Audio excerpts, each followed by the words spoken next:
Similar cases of security and privacy will likely arise in the future. So two lawmakers on Capitol Hill are proposing a way to analyze and help solve these type of disputes. Republican Mike McCall and Democrat Mark Warner plan to introduce a bill this week creating the Digital Security Commission. And that's the whole point of the bill and the commission is to find a solution to a Paris-style attack where the attackers are using end-to-end encryption on apps to conduct a major terrorist operation. We don't want to see that happen in the United States. If approved, the commission would be modeled after the 9/11 Commission. 16 experts would sit on the commission, everyone from law enforcement officials to privacy advocates. They would submit an interim report to Congress after 6 months, and after a year, a final report.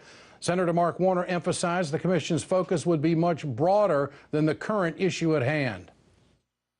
Encryption is here to stay and protects America's personal information, financial information, intellectual capital.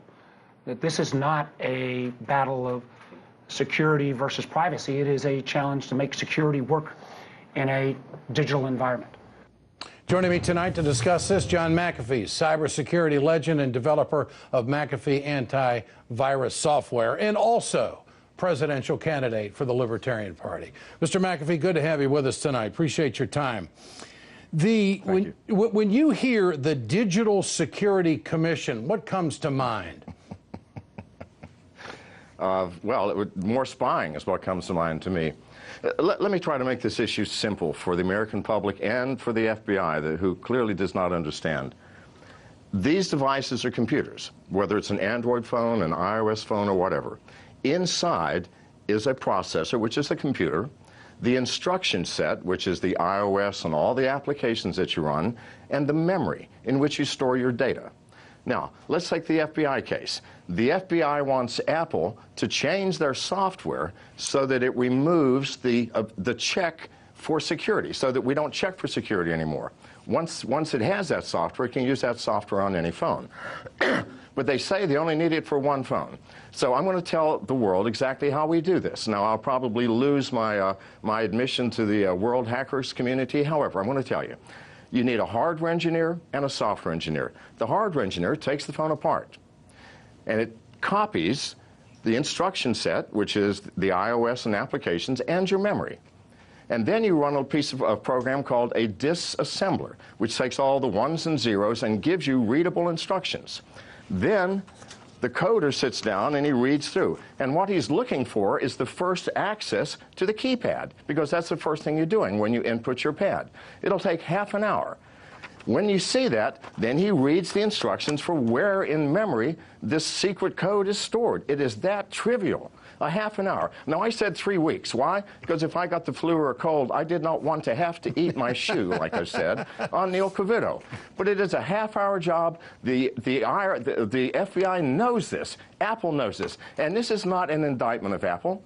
Any computer, and this is a computer, any computer that falls into someone's hands, well, anybody can do it, which is why corporate data centers keep their computers locked up, and which is why we ought to keep our own phones locked up. It's not an indictment of Apple. Any computer, any software, whether it's Android, Apple, or what have you, can be done. We can do this with any machine.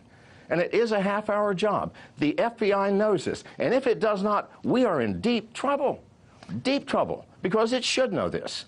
Now, in either case, if they don't know it, well, that's tragic. If they do know it, then they are deceiving the American public and Apple and everyone else by asking for a universal key. Mm-hmm. So in either case, we are in deep trouble. America, please get a clue here. So there are absolutes to get this information. The question is, does a Digital Security Commission, which the government wants to do, does it complicate the process, or does it get in the way, or is it an avenue of solution, in your opinion? Well, it certainly gets in the way. Why do you need a Digital Solutions Commission when the FBI should be able to take a hardware engineer and a software engineer and get exactly what they need? I can do it. Anybody can do it. So, no, we don't need a commission. What we need is the truth. We need the truth. Now, I have just told all of America and the whole world how it's done. It is trivial. It is trivial. I'm sorry it's that trivial, but it is. So what is a commission going to do here? Nothing. The FBI needs to get its act together and tell the truth, saying, yeah, we need it because we want to spy on Americans. Cool. Let's talk about that. But please don't try to deceive us by pretending we're idiots. We aren't. I just explained to you, and I'm sure you understood it, and your entire audience understood the simplicity of getting access to that secret code. And no one from the government has reached out to you in solution to all of this? Well, why would they? Okay, if they reached, well, because you got the answers, and I think they ought to be kind of secure. But now they have the answer. I just told them. I just told them in 2 minutes exactly how to do it. And if they didn't get it, call me, and I will walk you through the steps. Well, Mr. McAfee, if you can get government to work that fast in 2 minutes, I think you could probably be president of the United States.